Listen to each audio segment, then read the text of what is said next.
விஜயநகர பேரரசு மற்றும் இதர அரசாலும் மானியமாக கொடுக்கப்பட்ட இனாம் பூமிகள்.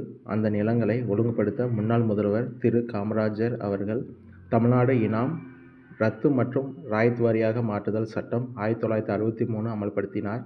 29/1/1964 அன்று ஜனாதிபதி ஒப்புதல் பெற்று 5/2/1964 அன்று அரசாணை வெளியிடப்பட்டது. இதன் மூலம் ராயத் வாரி பட்டாக்கள் வழங்கப்பட்டன. பட்டா பெற்ற இனாம் நிலங்களை கோயில் நிலங்களுடன் சேர்த்து 0 மதிப்பில் வகைப்படுத்தப்பட்டதால் பத்திரப்பதிவு செய்ய முடியாத நிலை ஏற்பட்டது.